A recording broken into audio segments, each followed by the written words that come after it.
ശ്രീ പരമഹംസ യോഗാനന്ദയുടെ ഒരു യോഗിയുടെ ആത്മകഥയിലെ 34-ാമത്തെ അധ്യായം ഹിമാലയത്തിൽ ഒരു രമ്യഹർമ്മ്യം സൃഷ്ടിക്കുന്നു. ലാഹിരി മഹാശയനുമായുള്ള ബാബാജിയുടെ ആദ്യ സമാഗമം ഹരം പിടിപ്പിക്കുന്ന ഒരു കഥയാണ്. മരണമില്ലാത്ത ആ ഗുരുവിനെപ്പറ്റി വിശദമായൊരു ക്ഷണിക ദർശനം നൽകുന്ന അപൂർവം ചില കഥകളിലൊന്നുമാണത്. ആശ്ചര്യജനകമായൊരു കഥയ്ക്ക് സ്വാമി കേവലാനന്ദൻ്റെ ആമുഖമായിരുന്നു ഈ വാക്കുകൾ. ആദ്യത്തെ പ്രാവശ്യം ഈ കഥ അദ്ദേഹം പറഞ്ഞപ്പോൾ ഞാൻ അക്ഷരാർത്ഥത്തിൽ തരിച്ചിരുന്നു പോയി. പല അവസരങ്ങളിലും എൻ്റെ സൗമ്യശീലനായ സംസ്കൃതാധ്യാപകനെ ഈ കഥ ആവർത്തിച്ച് പറയുവാൻ ഞാൻ പ്രേരിപ്പിച്ചിട്ടുണ്ട്. അത് ഏറെക്കുറെ അതേ വാക്കുകളിൽ ശ്രീ യുക്തേശ്വരനും പിൽക്കാലത്ത് എന്നോട് പറഞ്ഞിട്ടുണ്ട്. ലാഹിരി മഹാശയൻ്റെ ഈ 2 ശിഷ്യന്മാരും വിസ്മയകരമായി ഈ കഥ അവരുടെ ഗുരുവിൻ്റെ മുഖത്തുനിന്ന് നേരിട്ട് കേട്ടതാണ്. എൻ്റെ 33-ാമത്തെ വയസ്സിലാണ് ബാബാജിയുമായുള്ള എൻ്റെ ആദ്യത്തെ കൂടിക്കാഴ്ച ഉണ്ടായത്. ലാഹിരി മഹാശയൻ പറഞ്ഞു.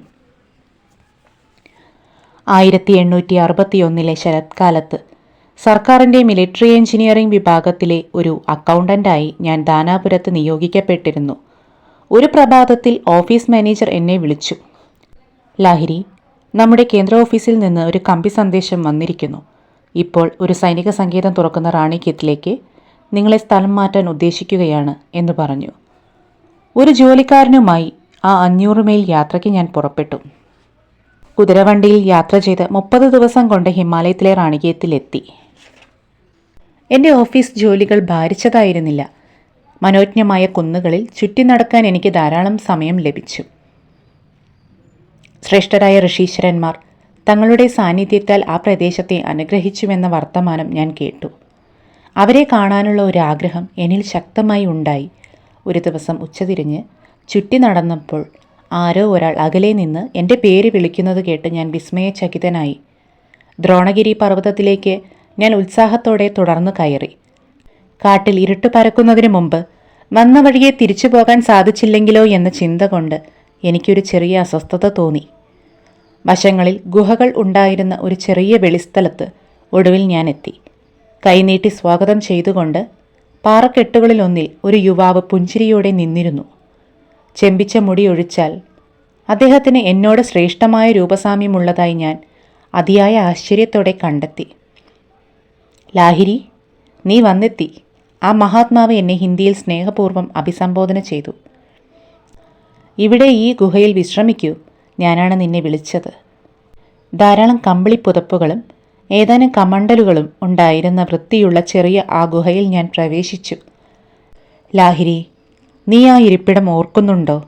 ഒരു മൂലയിൽ മടക്കി വെച്ചിരുന്ന ഒരു കമ്പളം ആ യോഗ്യവര്യൻ ചൂണ്ടിക്കാട്ടി. ഇല്ല പ്രഭോ. എൻ്റെ അപ്രതീക്ഷിതമായ അനുഭവത്തിൻ്റെ അസാധാരണതയിൽ ഏതാണ്ട് കുഴങ്ങിയ ഞാൻ കൂട്ടിച്ചേർത്തു. എനിക്കിപ്പോൾ പോകണം.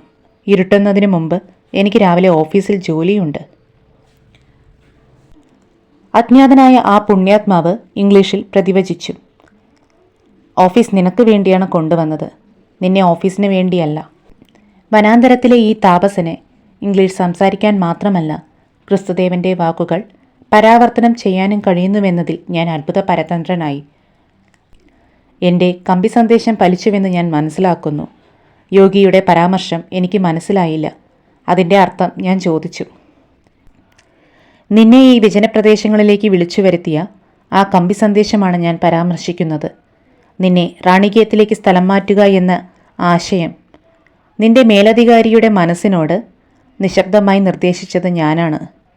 മനുഷ്യരാശിയുമായുള്ള തൻ്റെ ഐക്യം ഒരാൾക്ക് അനുഭവവേദ്യമാകുമ്പോൾ എല്ലാ മനസ്സുകളും അയാളുടെ ഇച്ഛാനുസരണം പ്രവർത്തിക്കാവുന്ന പ്രേഷണ നിലയങ്ങളായിത്തീരുന്നു.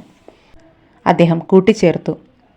ലാഹിരി, തീർച്ചയായും നിനക്ക് ഈ ഗുഹ പരിചിതമായി തോന്നുന്നില്ലേ? അമ്പരന്ന ഞാൻ നിശബ്ദനായി നിന്നപ്പോൾ ആ ദിവ്യദേഹം എൻ്റെ അടുത്തെത്തി എൻ്റെ നെറ്റിയിൽ മൃദുവായി തട്ടി.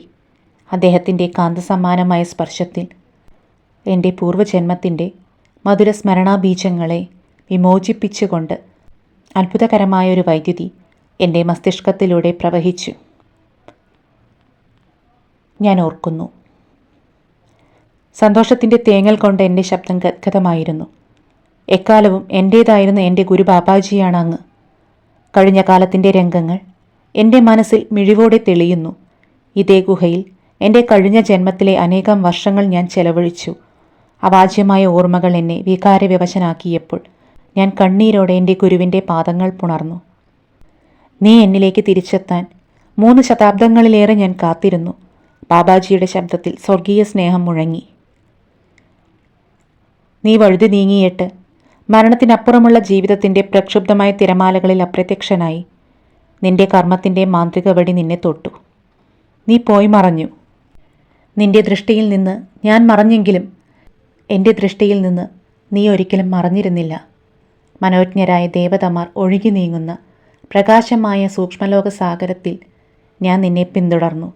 അന്ധകാരത്തിലും കൊടുങ്കാറ്റിലും പ്രതിസന്ധിയിലും പ്രകാശത്തിലും തള്ളപ്പക്ഷി തൻ്റെ കുഞ്ഞിനെ കാക്കുന്നത് പോലെ ഞാൻ നിന്റെ പിന്നാലെ ഉണ്ടായിരുന്നു.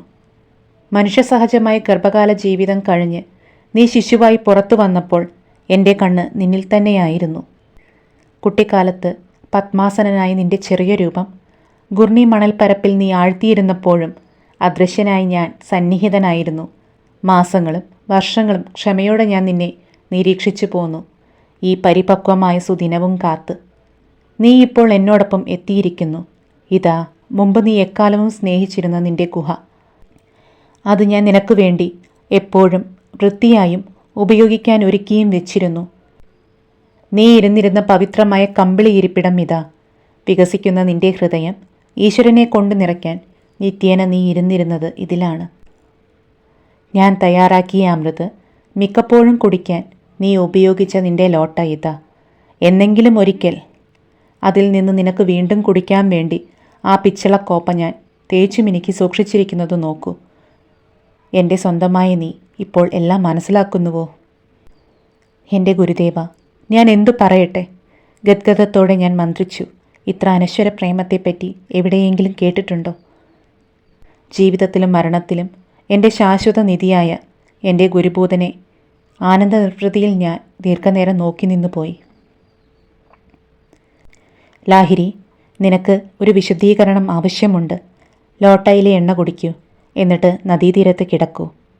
ബാബാജിയുടെ പ്രായോഗിക ബുദ്ധി ഇപ്പോഴും മുന്നിൽ തന്നെ എന്ന് പെട്ടെന്നെത്തിയ പഴയ ഓർമ്മയുടെ പുഞ്ചിരിയോടെ ഞാൻ ചിന്തിച്ചു. അദ്ദേഹത്തിൻ്റെ നിർദ്ദേശങ്ങൾ ഞാൻ അനുസരിച്ചു. ഹിമാലയത്തിലെ അതിശീതമായ രാത്രി വന്നെത്തുകയായിരുന്നെങ്കിലും ഊഷ്മളവും സുഗതവുമായൊരു കിരണപ്രസരം എൻ്റെ ഉള്ളിൽ സ്പന്ദിക്കാൻ തുടങ്ങി. ഞാൻ അത്ഭുതപ്പെട്ടു. അജ്ഞാതമായ ആ എണ്ണയിൽ പ്രപഞ്ചത്തിൻ്റെ ചൂട് നിറഞ്ഞിരുന്നുവോ? ഇരുട്ടിൽ എൻ്റെ ചുറ്റും കടുത്ത ശീതക്കാറ്റുകൾ ഭീഷണമായ വെല്ലുവിളിയുടെ ആക്രോശത്തോടെ ആഞ്ഞടിച്ചു. പാറക്കെട്ടുകൾ നിറഞ്ഞ നദിക്കരയിൽ നീണ്ടു നിവർന്നു കിടന്ന എൻ്റെ മേൽ ഗഗാസ നദിയിലെ കുളിരുന്ന കൊച്ചോളങ്ങൾ ഇടയ്ക്കിടെ വന്നലച്ചു. അടുത്ത് കടുവകൾ ഗർജിച്ചുവെങ്കിലും എൻ്റെ ഹൃദയം ഭയവിമുക്തമായിരുന്നു. എൻ്റെ ഉള്ളിൽ പുതിയതായി ഉയർകൊണ്ട പ്രഭാമയമായ ശക്തിവിശേഷം അപ്രതിരോധ്യമായ പരിരക്ഷണത്തിൻ്റെ ഉറപ്പെനിക്ക് നൽകി. ഏതാനും മണിക്കൂറുകൾ വേഗം കടന്നുപോയി. മറ്റൊരു ജീവിതത്തിൻ്റെ മങ്ങിയ ഓർമ്മകൾ എൻ്റെ ഗുരുദേവനുമായുള്ള ഇപ്പോഴത്തെ പുനഃസമാഗമത്തിൻ്റെ ഉജ്ജ്വലമായ ശില്പവിധാനവുമായി ഇഴചേർന്നു. അടുത്തെത്തുന്ന കാലൊച്ചകൾ എൻ്റെ ഏകാന്ത ചിന്തകളെ തടസ്സപ്പെടുത്തി. ഇരുട്ടിൽ ഒരു മനുഷ്യൻ്റെ കൈകൾ എന്നെ എഴുന്നേൽക്കാൻ മെല്ലെ സഹായിച്ചു. എന്നിട്ട് എനിക്ക് ഉണങ്ങിയ വസ്ത്രങ്ങൾ തന്നു.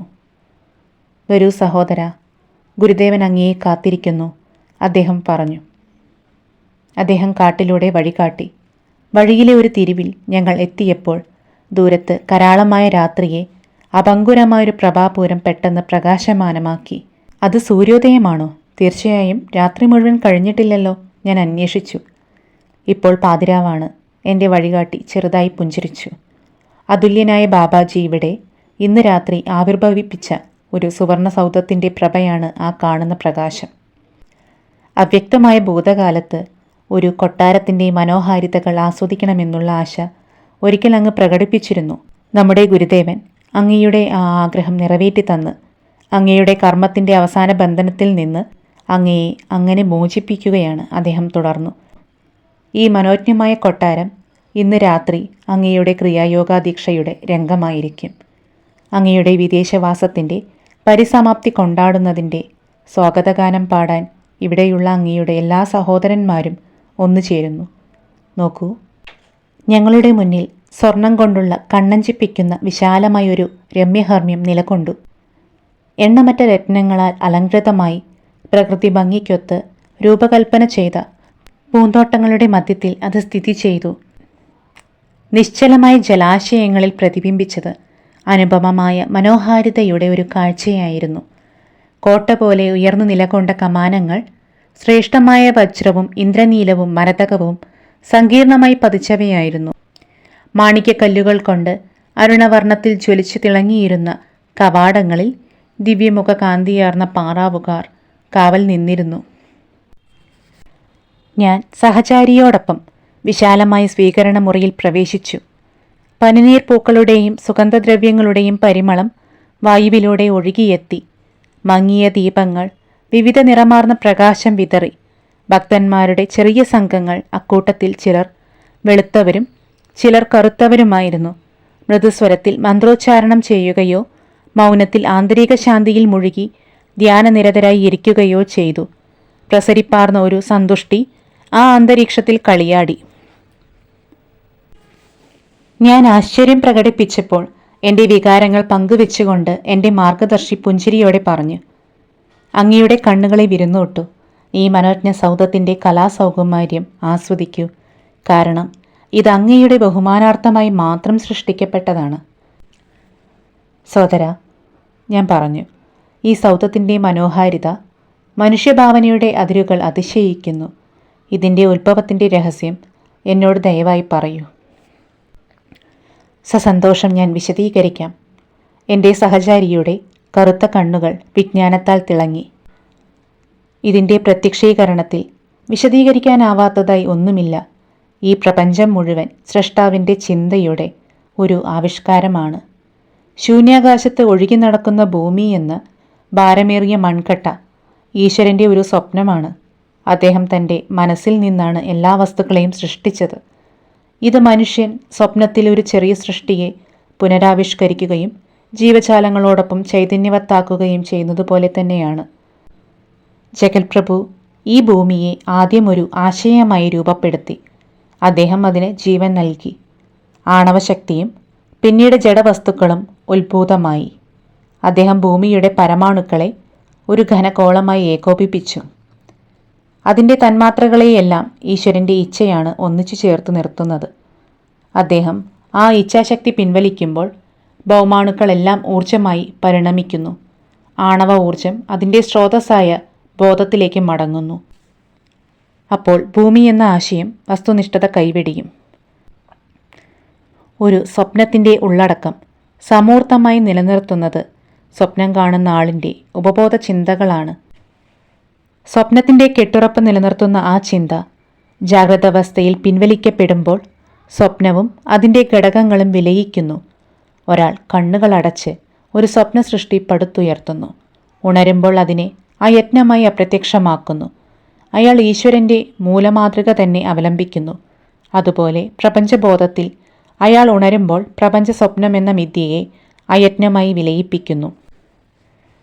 പരിമിതികളില്ലാത്തതും സർവശക്തവുമായി ഇച്ഛാശക്തിയോട് പൊരുത്തപ്പെട്ടിരിക്കുന്ന ബാബാജിക്ക് ഘടകാത്മകങ്ങളായ പരമാണുക്കൾ സ്വയം സംയോജിച്ച് ഏതു രൂപവും കൈക്കൊള്ളുവാൻ ആജ്ഞാപിക്കുക സാധ്യമാണ്.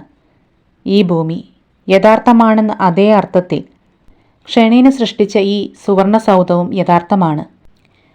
ഈശ്വരൻ്റെ ചിന്ത ഭൂമിയെ സൃഷ്ടിക്കുകയും അദ്ദേഹത്തിൻ്റെ ഇച്ഛാശക്തി അതിനെ നിലനിർത്തുകയും ചെയ്യുന്നതുപോലെ തൻ്റെ സങ്കല്പത്തിൽ നിന്ന് ബാബാജി ഈ മണിമന്ദിരം സൃഷ്ടിച്ച് അതിൻ്റെ പരമാണുക്കളെ തൻ്റെ ഇച്ഛാശക്തിയാൽ ഏകോപിപ്പിച്ച് നിർത്തുന്നു.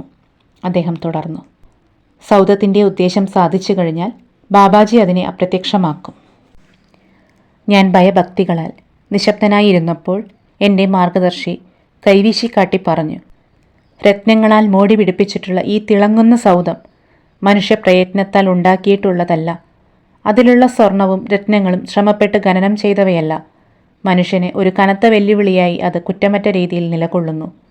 ബാബാജിയെപ്പോലെ ദൈവപുത്രൻ എന്ന സാക്ഷാത്കാരം നേടിയ ആർക്കും തൻ്റെ ഒളിഞ്ഞിരിക്കുന്ന അനന്തശക്തി വൈഭവങ്ങളാൽ ഏതു ലക്ഷ്യവും നേടാം. ഒരു വെറും സാധാരണ കല്ല് അത്യധികം ആണവശക്തി ആരുമറിയാതെ ഉൾക്കൊള്ളുന്നു. അതുപോലെ തന്നെ ഏറ്റവും എളിയ മനുഷ്യൻ പോലും ദൈവീകതയുടെ ഒരു ശക്തിഗേഹമാണ്. ആ ദിവ്യദേഹം അടുത്തുണ്ടായിരുന്ന ഒരു മേശമേൽ നിന്ന് വജ്രഖചിതമായ കൈപ്പിടിയുള്ള മനോജ്ഞമായ ഒരു പുഷ്പകലശം കയ്യിലെടുത്തു.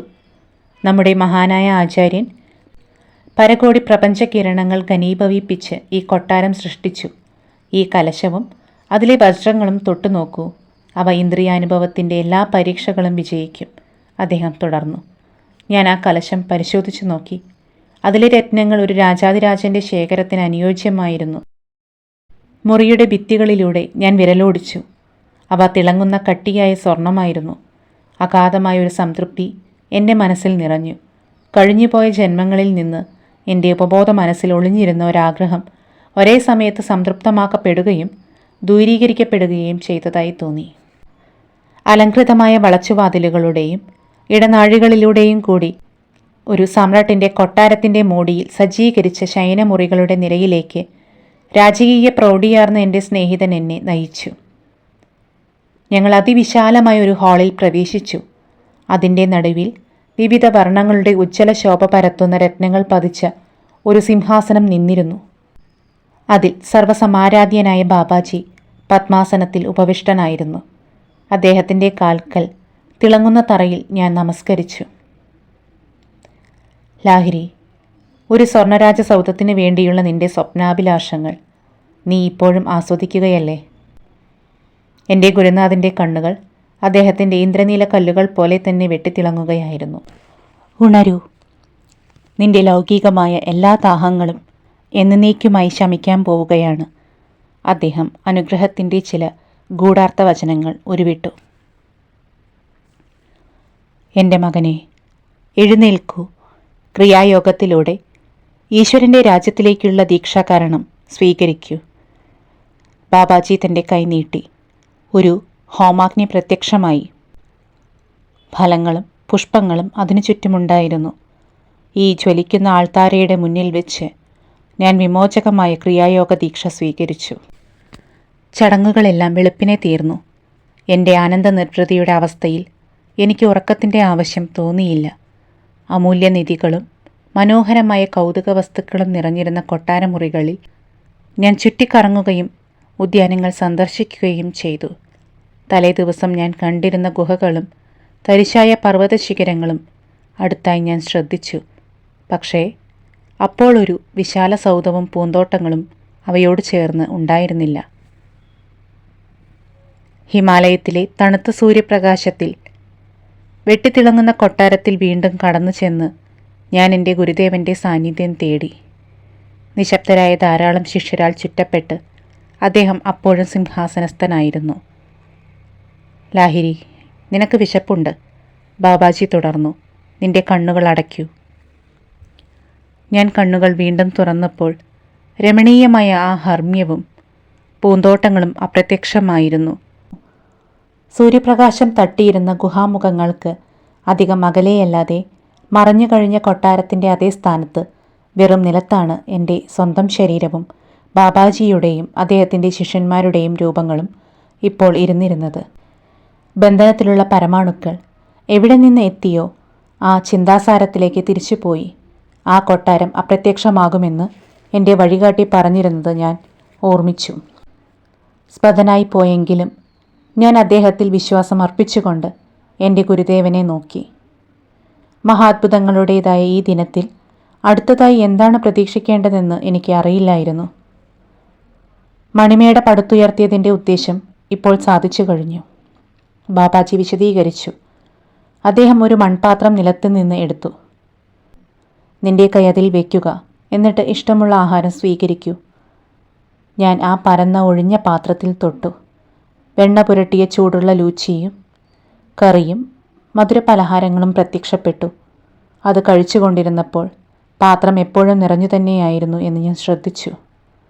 ആഹാരത്തിന് ശേഷം വെള്ളത്തിന് വേണ്ടി ഞാൻ ചുറ്റും നോക്കി. ഗുരുദേവൻ എൻ്റെ മുന്നിലെ പാത്രത്തിലേക്ക് ചൂണ്ടി. ആഹാരപദാർത്ഥങ്ങൾ മറഞ്ഞു കഴിഞ്ഞിരുന്നു. അവയുടെ സ്ഥാനത്ത് വെള്ളമായിരുന്നു. ഈശ്വരൻ്റെ രാജ്യത്തിൽ ലൗകിക സാഫല്യങ്ങളും ഉൾപ്പെടുന്നുവെന്ന് വളരെ കുറച്ചുപേർ മാത്രം അറിയുന്നു, ബാബാജി പറഞ്ഞു. ദൈവിക സാമ്രാജ്യം ഭൗമവസ്തുക്കളോളം വ്യാപിക്കുന്നു. പക്ഷേ മിഥ്യാസ്വഭാവമാർന്ന ഭൂമി യാഥാർത്ഥ്യത്തിൻ്റെ സത്ത ഉൾക്കൊള്ളുന്നില്ല. പ്രിയ ഗുരുദേവ, സ്വർഗത്തിലെയും ഭൂമിയിലെയും സൗന്ദര്യത്തിൻ്റെ സംബന്ധം ഇന്നലെ രാത്രി അങ്ങ് എനിക്ക് കാട്ടിത്തന്നു. മറഞ്ഞുകഴിഞ്ഞ മണിമന്ദിരത്തിൻ്റെ ഓർമ്മകളിൽ ഞാൻ പുഞ്ചിരിച്ചു. തീർച്ചയായും മറ്റൊരു സാധാരണ യോഗിയും ഇതിലേറെ ഉദാത്തവും ആഡംബരപൂർണവുമായ പരിസരങ്ങളിൽ വെച്ച് പരമാത്മാവിൻ്റെ നിഗൂഢതകളിലേക്കുള്ള ദീക്ഷാകരണം നേടിയിരിക്കുകയില്ല. ഇപ്പോഴത്തെ രംഗത്തിൻ്റെ രൂക്ഷമായ വ്യത്യാസം ഞാൻ ശാന്തനായി നോക്കി നിന്നു. വിജനമായ ഭൂതലം, ആകാശത്തിൻ്റെ മേൽക്കൂര, പ്രാകൃതമായ സംരക്ഷണം നൽകുന്ന ഗുഹകൾ എല്ലാം എൻ്റെ ചുറ്റുമിരുന്നിരുന്ന ദിവ്യാത്മാക്കൾക്ക് വേണ്ടിയുള്ള ഒരു രമണീയമായ നൈസർഗിക പശ്ചാത്തലമായി തോന്നി. അന്ന് ഉച്ചതിരിഞ്ഞ് എൻ്റെ കമ്പളത്തിൽ ഞാനിരുന്നു. പൂർവജന്മ സാക്ഷാത്കാരങ്ങളുടെ സംബന്ധങ്ങളാൽ പവിത്രമാക്കപ്പെട്ടതായിരുന്നു അത്. എൻ്റെ ദിവ്യഗുരു അടുത്തുവന്ന് തൻ്റെ കൈ എൻ്റെ തലയ്ക്ക് മുകളിലൂടെ ഓടിച്ചു. ഞാൻ നിർവികൽപ്പ സമാധിയിൽ ലയിച്ച് അതിൻ്റെ നിർവൃതിയിൽ 7 ദിവസം ഇടതടവില്ലാതെ മുഴുകി. ആത്മജ്ഞാനത്തിൻ്റെ പടിപടിയായ തലങ്ങൾ താണ്ടി യാഥാർത്ഥ്യത്തിൻ്റെ അനശ്വര സാമ്രാജ്യങ്ങളിൽ കടന്നു ചെന്നു. വിദ്യയുടെ എല്ലാ പരിമിതികളും ഒഴിഞ്ഞുമാറി പരമാത്മാവിൻ്റെ ആൾത്താരയിൽ എൻ്റെ ആത്മാവ് പൂർണ്ണപ്രതിഷ്ഠ നേടി. പാവനമായ ആ വിജനതയിൽ എക്കാലവും അദ്ദേഹത്തോടൊപ്പം കഴിയാൻ എന്നെ അനുവദിക്കണമെന്ന് 8ാമത്തെ ദിവസം എൻ്റെ ഗുരുദേവൻ്റെ പാദങ്ങളിൽ വീണ് ഞാൻ കേണപേക്ഷിച്ചു. എന്നെ ആശ്ലേഷിച്ചുകൊണ്ട് ബാബാജി പറഞ്ഞു, എൻ്റെ മകനെ, പൊതുജന ദൃഷ്ടിയിലാണ് ഈ ജന്മത്തിലെ നിന്റെ ഭാഗം നീ അഭിനയിക്കേണ്ടത്. ജന്മം എടുക്കുന്നതിന് മുമ്പ് തന്നെ നിരവധി ജന്മങ്ങളിലെ ഏകാന്ത ധ്യാനത്താൽ അനുഗ്രഹീതനായി നീ ഇനി ഈ ലോകത്തെ മനുഷ്യരോട് ഇടപഴകണം. വിവാഹം കഴിച്ച് ഒരു ചെറിയ കുടുംബവും തൊഴിൽ കാര്യങ്ങളും ആകുന്നതുവരെ ഈ ജന്മത്തിൽ നീ എന്നെ കണ്ടുമുട്ടിയില്ല എന്നതിന് തക്കതായൊരു കാരണമുണ്ട്. ഹിമാലയത്തിലെ ഞങ്ങളുടെ ആത്മീയ സംഘത്തിൽ ചേരുക എന്ന ചിന്ത നീ മാറ്റിവെക്കണം. നിന്റെ ജീവിതം പട്ടണത്തിലെ ജനതയുടെ ഇടയിലാണ്. ആദർശശാലിയായ ഒരു ഗൃഹയോഗിയുടെ മാതൃകയായി നീ സേവനം ചെയ്യണം. വ്യാകുലചിത്തരായ അനേകം സ്ത്രീ പുരുഷന്മാരുടെ ദീനരോധനങ്ങൾ മഹാത്മാക്കളുടെ കാതുകളിൽ വീണിട്ട് ശ്രദ്ധിക്കപ്പെടാതെ പോയിട്ടില്ല. അദ്ദേഹം തുടർന്നു. ആത്മാർത്ഥതയുള്ള അനേകം അന്വേഷകർക്ക് ആത്മീയ സാന്ത്വനം ക്രിയായോഗത്തിലൂടെ പകരാൻ നിന്നെ തിരഞ്ഞെടുത്തിരിക്കുകയാണ്. കുടുംബ ബന്ധങ്ങളും ഭാരിച്ച ലൗകിക ചുമതലകളും കൊണ്ട് ബുദ്ധിമുട്ടിക്കഴിയുന്ന ലക്ഷക്കണക്കിന് ആളുകൾ അവരെപ്പോലെ ഒരു ഗൃഹസ്ഥനായി നിന്നിൽ നിന്ന് പുതിയ പ്രതീക്ഷ കൈക്കൊള്ളും. സർവോത്തമമായ യോഗസിദ്ധികൾ ഗൃഹസ്ഥന്മാർക്ക് അപ്രാപ്യമല്ലെന്ന അറിവിലേക്ക് നീ അവരെ നയിക്കണം. സ്വാർത്ഥ താൽപ്പര്യങ്ങളോ മമതയോ കൂടാതെ തൻ്റെ ചുമതലകൾ ആത്മാർത്ഥമായി നിറവേറ്റുന്ന യോഗി ലോകമധ്യത്തിലാണെങ്കിലും ജ്ഞാനോദയത്തിൻ്റെ സുനിശ്ചിതമായ പാതയിലാണ് ചരിക്കുന്നത്. കർമ്മബന്ധങ്ങൾ ഓരോന്നും ആന്തരികമായി പൊട്ടിച്ചെറിഞ്ഞു കഴിഞ്ഞ നിനക്ക് ഈ ലോകത്തെ പരിത്യജിക്കേണ്ട യാതൊരു ആവശ്യവുമില്ല. ലൗകികനല്ലെങ്കിലും നീ ഈ സംസാരത്തിൽ നിൽക്കണം. നിന്റെ കുടുംബപരവും തൊഴിൽ സംബന്ധവും പൗരധർമ്മപരവും ആത്മീയവുമായ കർത്തവ്യങ്ങൾ മനസാക്ഷിയോടെ നിറവേറ്റാൻ ഇനിയും അനവധി വർഷങ്ങൾ നിനക്ക് ബാക്കിയുണ്ട്. ലൗകികരുടെ വരണ്ട ഹൃദയങ്ങളിൽ ഒരു പുതിയ ദിവ്യപ്രതീക്ഷയുടെ മധുരമായ മന്ദമാരുതൻ കടന്നു ചെല്ലും. ആന്തരികമായ പരിത്യാഗത്തെയാണ്, ബാഹ്യമായ പരിത്യാഗങ്ങളെയല്ല ആത്മവിമോചനം ആശ്രയിച്ചിരിക്കുന്നതെന്ന് നിന്റെ സന്തുലിതമായ ജീവിതത്തിൽ നിന്ന് അവർ മനസ്സിലാക്കും. ഉന്നതമായ ഹിമാലയത്തിൻ്റെ വിജനതയിൽ എൻ്റെ ഗുരുദേവൻ്റെ വാക്കുകൾ ശ്രദ്ധിച്ചു കൊണ്ടിരുന്നപ്പോൾ എൻ്റെ കുടുംബവും ഓഫീസും ലോകവും എത്ര വിദൂരമായി തോന്നി. എങ്കിലും പരുക്കനായ സത്യം അദ്ദേഹത്തിൻ്റെ വാക്കുകളിൽ മുഴങ്ങി. സമാധാനത്തിൻ്റെ ഈ അനുഗ്രഹ സങ്കേതം വിടാൻ ഞാൻ അനുസരണയോടെ സമ്മതിച്ചു. ഗുരുവിൽ നിന്ന് ശിഷ്യനിലേക്ക് യോഗവിദ്യ പകർന്നു കൊടുക്കുന്നതിൻ്റെ പ്രാചീനമായ കർക്കശ നിയമങ്ങൾ ബാബാജി എന്നെ പഠിപ്പിച്ചു. ബാബാജി പറഞ്ഞു, ക്രിയയാകുന്ന താക്കോൽ അർഹരായ ശിഷ്യർക്ക് മാത്രം നൽകുക.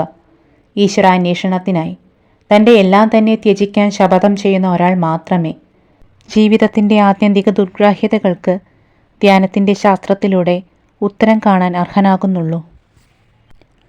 ഈശ്വരതുല്യനായ ഗുരു നഷ്ടപ്പെട്ടു പോയ ക്രിയായോഗവിദ്യ പുനരുജ്ജീവിപ്പിച്ചുകൊണ്ട് അങ്ങ് മനുഷ്യരാശിയെ അനുഗ്രഹിച്ചു കഴിഞ്ഞിരിക്കുന്നതിനാൽ ശിഷ്യത്വത്തിൻ്റെ കർശന നിയമങ്ങളിൽ അയവ് വരുത്തി അതിൻ്റെ പ്രയോജനം വർദ്ധിപ്പിക്കുകയില്ലേ? ഞാൻ ബാബാജിയെ പ്രാർത്ഥനയോടെ നോക്കി. തുടക്കത്തിൽ പരിപൂർണമായ ആന്തരിക ത്യാഗം പ്രതിജ്ഞ ചെയ്യാൻ അവർക്ക് കഴിഞ്ഞില്ലെങ്കിലും ആത്മാർത്ഥതയുള്ള എല്ലാ സാധകർക്കും ക്രിയാദീക്ഷ നൽകാൻ അനുവദിക്കണമെന്ന് ഞാൻ അപേക്ഷിക്കുന്നു. ത്രിവിധ താപങ്ങളാൽ പീഡിതരായ ലൗകികർക്ക് പ്രത്യേകം പ്രോത്സാഹനങ്ങൾ ആവശ്യമാണ്. ക്രിയാദീക്ഷ അവർക്ക് നൽകാതിരുന്നാൽ മോചനത്തിൻ്റെ പാതയിൽ മുന്നേറാൻ അവർ ഒരിക്കലും ശ്രമിക്കുകയില്ല. അങ്ങനെയാകട്ടെ, ഈശ്വരേച്ഛ നിന്നിലൂടെ പ്രകാശിപ്പിക്കപ്പെട്ടിരിക്കുന്നു. നിന്നോട് എളിമയോടെ സഹായം അപേക്ഷിക്കുന്ന എല്ലാവർക്കും ക്രിയ നൽകൂ. കൃപാനിധിയായ ഗുരുദേവൻ ഉത്തരം പറഞ്ഞു. അല്പനേരത്തെ മൗനത്തിനു ശേഷം ബാബാജി തുടർന്നു. ഭഗവത്ഗീതയിലെ ഈ അതിമഹത്തായ വാഗ്ദാനം ഓരോ ശിഷ്യനോടും ആവർത്തിച്ചു പറയുക. സ്വൽപമപസ്യ ധർമ്മംസ്യ ത്രായതേ മഹതോപയാത്. ഈ ധർമ്മത്തിൻ്റെ അല്പമാത്രമായ ആചരണം പോലും വലുതായ ഭയത്തിൽ, തുടർച്ചയായ ജനിമൃതി ചക്രത്തിൽ അടങ്ങിയിരിക്കുന്ന കഠിനമായ ദുരിതങ്ങളിൽ നിന്ന് നിന്നെ രക്ഷിക്കും. അടുത്ത പ്രഭാതത്തിൽ വിടവാങ്ങുന്നതിനു മുമ്പുള്ള ഒരു ആശീർവാദത്തിനായിട്ട് ഗുരുദേവൻ്റെ പാദങ്ങളിൽ ഞാൻ നമസ്കരിച്ചപ്പോൾ പിരിയുന്നതിലുള്ള എൻ്റെ വലിയ മടി അദ്ദേഹം മനസ്സിലാക്കി. നാം തമ്മിൽ വേർപാടൊന്നുമില്ല എൻ്റെ പ്രിയപ്പെട്ട കുഞ്ഞെ. സ്നേഹത്തോടെ അദ്ദേഹം എൻ്റെ തോളിൽ തൊട്ടു. നീ എവിടെയാണെങ്കിലും ശരി, എന്നെ വിളിക്കുമ്പോഴെല്ലാം ഞാൻ തൽക്ഷണം നിന്റെ അടുത്തുണ്ടാകും. അദ്ദേഹത്തിൻ്റെ വിസ്മയകരമായ വാഗ്ദാനത്താൽ സാന്ത്വനപ്പെട്ടും പുതിയതായി ലഭിച്ച ആത്മജ്ഞാനത്തിൻ്റെ സ്വർണത്താൽ ധനികനായും ഞാൻ മലകൾ ഇറങ്ങി താഴേക്ക് പോയി. എൻ്റെ ഓഫീസിലെ സഹപ്രവർത്തകർ എന്നെ സ്വാഗതം ചെയ്തു. ഹിമാലയ വനങ്ങളിൽ എനിക്ക് വഴിതെറ്റിപ്പോയെന്ന് കഴിഞ്ഞ 10 ദിവസങ്ങളായി അവർ വിചാരിച്ചിരുന്നു. ഓഫീസിൽ നിന്നൊരു കത്ത് താമസിയാതെ എത്തി. ലാഹിരി, ദാനാപുരം ഓഫീസിൽ മടങ്ങിയെത്തണം എന്നതായിരുന്നു സന്ദേശം. റാണിഗേത്തിലേക്ക് സ്ഥലം മാറ്റം തെറ്റായി സംഭവിച്ചതാണ്. റാണിഗേത്തിലെ ചുമതലകൾ ഏറ്റെടുക്കാൻ മറ്റൊരാളെ ആയിരുന്നു അയക്കേണ്ടിയിരുന്നത്. ഭാരതത്തിൻ്റെ വടക്കേ അറ്റത്തേക്ക് എന്നെ നയിച്ച സംഭവങ്ങളുടെ രഹസ്യമായ അന്തർധാരകളെപ്പറ്റി ഓർത്ത് ഞാൻ പുഞ്ചിരിച്ചു. ദാനാപുരത്തേക്ക് മടങ്ങുന്നതിന് മുമ്പ് മൊറാദാബാദിൽ ഒരു ബംഗാളി കുടുംബത്തോടൊപ്പം ഞാൻ ഏതാനും ദിവസം ചെലവഴിച്ചു. എന്നെ സ്വീകരിക്കാൻ 6 സുഹൃത്തുക്കൾ ഒത്തുകൂടി. സംഭാഷണം ഞാൻ ആത്മീയ കാര്യങ്ങളിലേക്ക് തിരിച്ചപ്പോൾ എൻ്റെ ആതിഥേയൻ മനമടുത്തു പറഞ്ഞു, ഓ, ഇക്കാലത്ത് ഭാരതത്തിൽ സിദ്ധന്മാരേയില്ല. ബാബു, ഈ നാട്ടിൽ ഇപ്പോഴും ശ്രേഷ്ഠരായ ദിവ്യാത്മാക്കളുണ്ട്. ഞാൻ ഉശിരോടെ എതിർത്തു. ശ്രേഷ്ഠമായ ആവേശത്തിൻ്റെ മാനസികാവസ്ഥയിൽ ഞാൻ എൻ്റെ ദിവ്യാത്ഭുതങ്ങളുടെ അനുഭവങ്ങൾ പറയാൻ പ്രചോദിതനായി. ആ ചെറിയ സുഹൃത്ത് സംഘം മര്യാദ വിടാതെ അവിശ്വസനീയത കാട്ടി. ഒരാൾ ആശ്വസിപ്പിക്കാൻ എന്ന വണ്ണം പറഞ്ഞു, ലാഹിരി, പർവ്വതത്തിലെ പ്രാണവായു കുറഞ്ഞ അന്തരീക്ഷത്തിൽ നിങ്ങളുടെ മനസ്സ് ആയാസപ്പെട്ടു കാണും. നിങ്ങൾ ഈ വിസ്തരിച്ചത് ഏതെങ്കിലും ഒരു ദിവാസ്വപ്നമായിരിക്കും. സത്യത്തിൻ്റെ ഔത്സുക്യത്തോടെ ഞാൻ വേണ്ടതുപോലെ ചിന്തിക്കാതെ പറഞ്ഞു, ഞാൻ വിളിക്കുകയാണെങ്കിൽ ഈ വീട്ടിൽ തന്നെ വേണമെങ്കിലും എൻ്റെ ഗുരുദേവൻ പ്രത്യക്ഷപ്പെടും. എല്ലാ കണ്ണുകളിലും താൽപ്പര്യം തിളങ്ങി. അങ്ങനെയൊരു പ്രതിഭാസം കാണാൻ ആ സംഘം അതീവ തൽപരരായിരുന്നതിൽ അത്ഭുതമില്ല. അല്പം മടിയോടെ ഞാനൊരു പ്രശാന്തമായ മുറിയും 2 പുതിയ കമ്പിളികളും ആവശ്യപ്പെട്ടു. ഗുരുദേവൻ ആകാശത്തു നിന്ന് ആവിർഭവിക്കും. മുറിക്ക് വെളിയിൽ നിശബ്ദരായിരിക്കൂ. ഞാൻ നിങ്ങളെ അധികം താമസിയാതെ വിളിക്കാം, ഞാൻ പറഞ്ഞു. എൻ്റെ ഗുരുദേവനെ എളിമയോടെ വിളിച്ചുകൊണ്ട് ഞാൻ ധ്യാനനിമഗ്നനായി. ഇരുട്ടാക്കിയ മുറിയിൽ നേർത്ത സുഖകരമായൊരു പ്രകാശം നിറഞ്ഞു. ബാബാജിയുടെ തേജോമയമായ ശരീരം പ്രത്യക്ഷമായി. ലാഹിരി, ഒരു നിസ്സാര കാര്യത്തിന് നീ എന്നെ വിളിച്ചു വരുത്തുന്നുവോ? ഗുരുദേവൻ്റെ നോട്ടം കർക്കശമായിരുന്നു. സത്യം യഥാർത്ഥ സാധകർക്കുള്ളതാണ്, അല്ലാതെ വെറും ജിജ്ഞാസുക്കൾക്കുള്ളതല്ല. സ്വന്തം കണ്ണുകളാൽ കാണുമ്പോൾ വിശ്വസിക്കുന്നത് എളുപ്പമാണ്. അപ്പോൾ നിരാകരിക്കാൻ അവിടെ ഒന്നുമുണ്ടാവില്ല. തങ്ങൾക്ക് സ്വാഭാവികമായ ലൗകിക ബുദ്ധിയുടെ സന്ദേഹബാധത്തിന് അതീതരായി ഉള്ളവർക്ക് തികച്ചും അവർ അർഹിക്കുന്ന മാതിരി കണ്ടുപിടിക്കാൻ കഴിയുന്നതുമാണ് ഇന്ദ്രിയാതീതമായ യാഥാർത്ഥ്യം. അദ്ദേഹം കർശനമായി പറഞ്ഞു. ഞാൻ പോകട്ടെ. ഞാൻ പ്രാർത്ഥനയോടെ അദ്ദേഹത്തിൻ്റെ കാൽക്കൽ വീണു. വിശുദ്ധ ഗുരു, എൻ്റെ ഗൗരവമായ തെറ്റ് ഞാൻ മനസ്സിലാക്കുന്നു. ഞാൻ വിനീതനായി മാപ്പ് ചോദിക്കുന്നു. ആത്മീയമായ അന്ധകാരത്തിലാണ്ട് ഈ മനസ്സുകളിൽ വിശ്വാസം സൃഷ്ടിക്കുവാനാണ് അങ്ങയെ വിളിക്കാൻ ഞാൻ മുതിർന്നത്. എൻ്റെ പ്രാർത്ഥനയിൽ അങ്ങ് കൃപയോടെ പ്രത്യക്ഷപ്പെട്ടതുകൊണ്ട് എൻ്റെ സ്നേഹിതരിൽ അനുഗ്രഹം ചൊരിയാതെ ദയവായി അങ്ങ് പിരിഞ്ഞു പോകരുത്. അവിശ്വാസികളാണെങ്കിലും എൻ്റെ അസാധാരണമായ അവകാശവാദങ്ങളുടെ സത്യസ്ഥിതി അന്വേഷിക്കാനെങ്കിലും അവർ തയ്യാറായല്ലോ. എങ്കിലാകട്ടെ, ഞാൻ അല്പസമയം നിൽക്കാം. നിന്റെ കൂട്ടുകാരുടെ മുമ്പിൽ നിന്റെ വാക്കുകൾ കള്ളമാണെന്ന് വരുത്താൻ ഞാൻ ആഗ്രഹിക്കുന്നില്ല. ബാബാജിയുടെ മുഖം ശാന്തമായെങ്കിലും അദ്ദേഹം സൗമ്യമായി ഇത്രയും കൂടി കൂട്ടിച്ചേർത്തു. എൻ്റെ മകനെ, ഇനിമേൽ നിനക്ക് ആവശ്യം വരുമ്പോഴാണ് ഞാൻ വരിക, അല്ലാതെ നീ വിളിക്കുമ്പോഴൊക്കെയല്ല. ഞാൻ വാതിൽ തുറന്നപ്പോൾ പിരിമുറുക്കമുള്ള നിശബ്ദത ആ ചെറിയ സംഘത്തിൽ വ്യാപിച്ചിരുന്നു. തങ്ങളുടെ കണ്ണുകളെ അവിശ്വസിക്കുന്നത് പോലെ എൻ്റെ സ്നേഹിതർ കമ്പളത്തിലിരുന്ന തേജോമായ രൂപത്തെ ഉറ്റുനോക്കി. ഇത് കൂട്ട മാസ്മരവിദ്യയാണ്, ഒരാൾ തുറന്നു ചിരിച്ചു. ഞങ്ങളുടെ അറിവ് കൂടാതെ ഒരുത്തർക്കും ഈ മുറിയിൽ കടന്നു കയറാൻ സാധ്യമാവുകയില്ല. ബാബാജി പുഞ്ചിരിയോടെ മുന്നോട്ട് വന്ന് ഓരോരുത്തരും തൻ്റെ ശരീരത്തിലെ ഇളം ചൂടുള്ള ഉറച്ച മാംസത്തിൽ തൊട്ടുനോക്കുവാൻ ആംഗ്യം കാട്ടി. സംശയം മാറിയ എൻ്റെ സ്നേഹിതർ ആദരപൂർവമായ പശ്ചാത്താപത്തോടെ അദ്ദേഹത്തിൻ്റെ മുമ്പിൽ ദണ്ഡനമസ്കാരം ചെയ്തു. ഹൽവ ഉണ്ടാക്കൂ. ബാബാജി ഇങ്ങനെ ആവശ്യപ്പെട്ടത് ആ സംഘത്തിന് തൻ്റെ ശാരീരികമായ യാഥാർത്ഥ്യം കൂടുതൽ ഉറപ്പാക്കാനാണെന്ന് എനിക്ക് മനസ്സിലായി. ഹൽവയുടെ കൂട്ട് വേകുന്ന വേളയിൽ ആ ദിവ്യഗുരു മധുരമായി വർത്തമാനം പറഞ്ഞു. ഉത്തമ വിശ്വാസികളായി തീർന്ന ആ സംശയാലുക്കളുടെ മാറ്റം മഹത്തരമായിരുന്നു. ഞങ്ങൾ ഹൽവ കഴിച്ചു കഴിഞ്ഞപ്പോൾ ബാബാജി ഞങ്ങളെ ഓരോരുത്തരെയായി അനുഗ്രഹിച്ചു. പെട്ടെന്നൊരു പ്രകാശജ്വാല കാണപ്പെട്ടു. അവിടെ പരക്കുന്ന ഒരു പ്രകാശബാഷ്പമായി ബാബാജിയുടെ ശരീരത്തിലെ വൈദ്യുത ഘടകങ്ങളുടെ തൽക്ഷണമായ രാസവിഘടനത്തിന് ഞങ്ങൾ സാക്ഷ്യം വഹിച്ചു. ഗുരുദേവൻ്റെ ഈശ്വരനിൽ പൊരുത്തപ്പെട്ട ഇച്ഛാശക്തി തൻ്റെ ശരീരമായി ഒരുമിച്ച് നിർത്തിയ സൂക്ഷ്മാകാശ പരമാണുക്കളുടെ പിടി അയച്ചു. ഉത്തരക്ഷണത്തിൽ പരകോടി പരമാണു സ്ഫുലിംഗങ്ങൾ അവയുടെ അനന്തശേഖരത്തിലേക്ക് ക്രമേണ മങ്ങിമറന്നു. എൻ്റെ തന്നെ കണ്ണുകൾ കൊണ്ട് ഞാൻ ആ മൃത്യുഞ്ജയനെ കണ്ടു. സുഹൃത് സംഘത്തിലെ ഒരാളായ മൈത്രൻ ആദരവോടെ പറഞ്ഞു. തൻ്റെ പുതിയ ഉണർവിൻ്റെ സന്തുഷ്ടിയിൽ അദ്ദേഹത്തിൻ്റെ മുഖം തിളങ്ങി. ഒരു കുട്ടി കുമിളകൾ കൊണ്ട് കളിക്കുന്നത് പോലെ ആ പരമഗുരു കാലദേശങ്ങളെ കൊണ്ട് കളിച്ചു. സ്വർഗത്തിൻ്റെയും ഭൂമിയുടെയും താക്കോൽ കൈവശമുള്ള ഒരു ദേഹത്തെ ഞാൻ കണ്ടു. ഞാൻ ഉടനെ ദാനാപുരത്തേക്ക് മടങ്ങി. പരമാത്മാവിൽ അടിയുറച്ച ഒരു ഗൃഹസ്ഥൻ്റെ കുടുംബപരവും തൊഴിൽപരവുമായ വിവിധ കൃത്യങ്ങൾ ഞാൻ ഏറ്റെടുത്തു. ലാഹിരി മഹാശയൻ പറഞ്ഞു തീർത്തു. ബാബാജിയുമായി വേറൊരു കൂടിക്കാഴ്ചയുടെ കഥ ലാഹിരി മഹാശയൻ സ്വാമി കേവലാനന്ദനോടും ശ്രീ യുക്തേശ്വരനോടും പറയുകയുണ്ടായി. നിനക്ക് എപ്പോഴൊക്കെ എൻ്റെ ആവശ്യമുണ്ടാകുമോ അപ്പോൾ ഞാൻ വരും എന്ന തൻ്റെ വാഗ്ദാനം ആ പരമഗുരു നിറവേറ്റിയ പല അവസരങ്ങളിൽ ഒന്നായിരുന്നു അത്. അലഹബാദിലെ ഒരു കുംഭമേളയായിരുന്നു രംഗം. ലാഹിരി മഹാശയൻ ശിഷ്യന്മാരോട് പറഞ്ഞു, എൻ്റെ ഓഫീസ് ജോലിയിൽ നിന്ന് ഒരു ചെറിയ അവധിയെടുത്ത് ഞാൻ അവിടെ പോയതായിരുന്നു. ആ പുണ്യമഹോത്സവത്തിൽ പങ്കെടുക്കുന്നതിന് വിദൂര സ്ഥലങ്ങളിൽ നിന്ന് വന്നെത്തിയ ഭിക്ഷുക്കളുടെയും സന്യാസിമാരുടെയും ഇടയിൽ അലഞ്ഞു നടന്നപ്പോൾ ദേഹമാസകലം ഭസ്മം പൂശി ഭിക്ഷാപാത്രവുമായി ഇരുന്ന ഒരു താപസനെ ഞാൻ ശ്രദ്ധിച്ചു. സന്യാസത്തിൻ്റെ ബാഹ്യലക്ഷണങ്ങൾക്ക് ചേരുന്ന ആന്തരികമായ മഹത്വമില്ലാത്ത ഒരു കപട സന്യാസിയാണ് ആ മനുഷ്യൻ എന്ന ചിന്ത എൻ്റെ മനസ്സിൽ ഉദിച്ചു. അയാളെ കടന്നു നീങ്ങിയ ഉടനെ എൻ്റെ വിസ്മയം നിറഞ്ഞ കണ്ണുകൾ ബാബാജിയെയാണ് കണ്ടത്. ജടാധാരിയായ ഒരു സന്യാസിയുടെ മുന്നിൽ അദ്ദേഹം മുട്ടുകുത്തി നിൽക്കുകയായിരുന്നു. ഗുരുജി, ഞാൻ തിടുക്കത്തിലടുത്തെത്തി. പ്രഭു, അങ്ങ് ഇവിടെ എന്താണ് ചെയ്യുന്നത്?